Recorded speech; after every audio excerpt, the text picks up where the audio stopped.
There's been a story that has been going on in Los Angeles for the past few weeks. It's been brewing and brewing and brewing, and I have not commented on it, but today I'm going to share something that I think is important that is going on. And of course, I'm talking about the strikes, the writer's strike and the SAG strike that's going on in Los Angeles. So once again, I'm Elliott Connie. I'm a licensed psychotherapist, and I like to make videos that cover current news stories, and I share the psychological aspects of what's going on in those news stories. And I think this is a really, really important story. So let me introduce a little bit from this topic, and I'm going to share something that hopefully will shine a light on an aspect of this story that I think is going unaddressed, in large part to the populace. This morning, Hollywood remains on hold. Writers and studios failing to reach an agreement Friday on resuming negotiations. The meeting sought by the studios was seen as a first potential sign of a thaw between the two sides. And there are no talks planned yet with SAG-AFTRA, which represents 160,000 actors. They went on strike last month. Okay, so what is happening is SAG-AFTRA, which is the union that represents actors, and the writers union, WGA I think it's called, are on strike right now. So nothing is really being made and produced in Hollywood.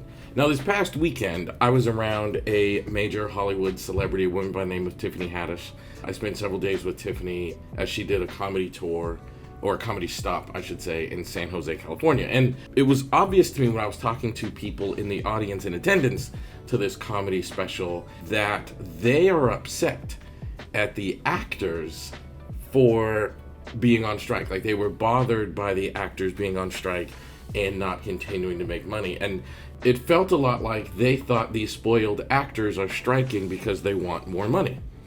And Tiffany, on the stage, addressed one of the people asking her these questions, saying, the strike isn't really about the A-list actors like the Tom Cruises and the Brad Pitts and the George Clooneys and the Tiffany Haddishes and the Jamie Lee Curtis. It's not really about them.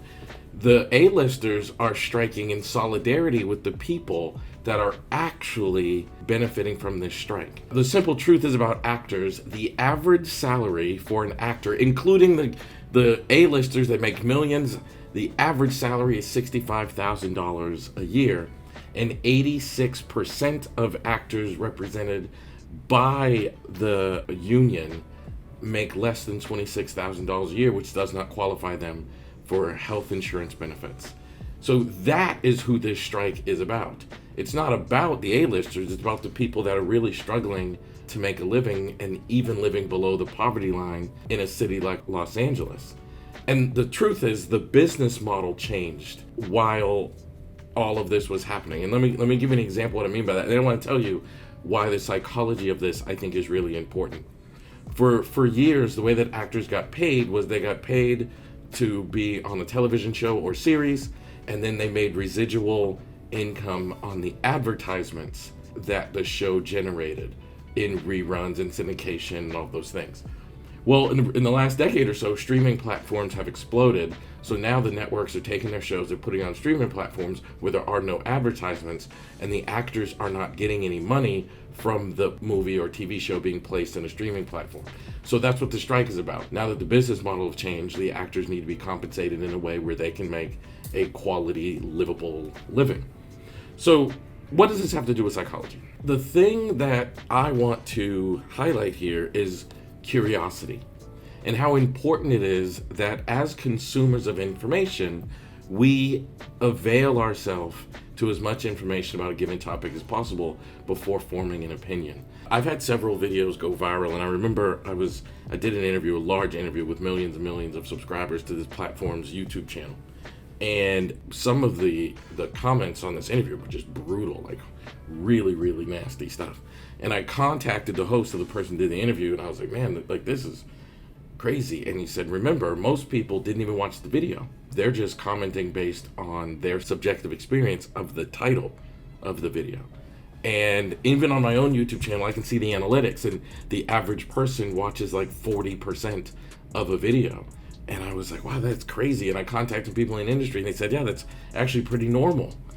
And I think people, and I know some actors in LA, both, A-listers and people that are closer to the average, those numbers I gave a minute ago, and they feel attacked when they're just trying to fight for better conditions in their work environment. I think that they should at least deserve the respect of our curiosity.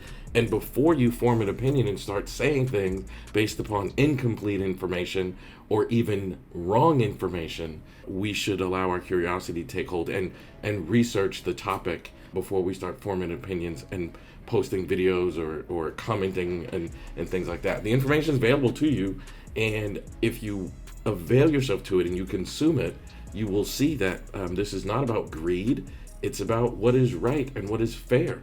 If you yourself were an actor in the year 2000, and I don't even mean like an A-list actor, but if you yourself was an actor making an average salary, and then streaming platforms are invented and there's no more advertising dollars, so thus your residuals are no longer coming in the way they were, but the network is still making money because they have just moved it over to streaming. So it's not like the money doesn't exist. The network's still making the money. It's just you don't have access to it. Even though it's a piece of art that you created, you would think that was unfair. And you would want to do something about that. And that's exactly what these actors are doing. But as a society, we're doing what we normally do, which is we hear the story and we form an opinion with incomplete data. And we think, oh, this is about, you know, the big time actors, but it's not. It's not, as Tiffany accurately put it. This is not about the A-list actors who are in the top 1% of earnings. They're only striking to support the average income earning actors. Tiffany told a story where she got a residual check from a television show she did in 2004. And this was, you know, one of her big break moments. She did this TV show back in 2004, one of her first times on television, and helped her build her career. And she made enough money from this TV show to not be homeless.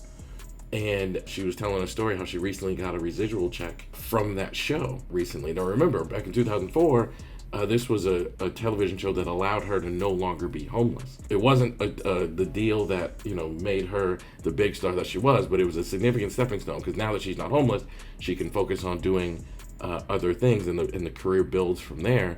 And then recently she got another residual check from this TV show, and it was 0.0001 cent that this check was for. And now luckily Tiffany has gone on and she's had some huge movie success, but imagine if she was still living off of that. To go from being able to pay your bills to getting a check for 0.0001 cent, that is appalling. And we have to be able to allow people to make a living and do so in a good way. I think we need entertainment like the world needs Hollywood, because it distracts us from the stresses and difficulties that go on in our lives. We need that in our world. Like, that's an important part of the world we live in. So let's be curious. Let's form complete opinions. Let's get access to data and be kind and be compassionate to other people in hard situations. So hope you enjoyed this video. Please subscribe to my YouTube channel, like this video, share this video, hit the bell on YouTube so you get notified whenever I post new videos, and follow me on social media, and I can't wait to see you in the next video.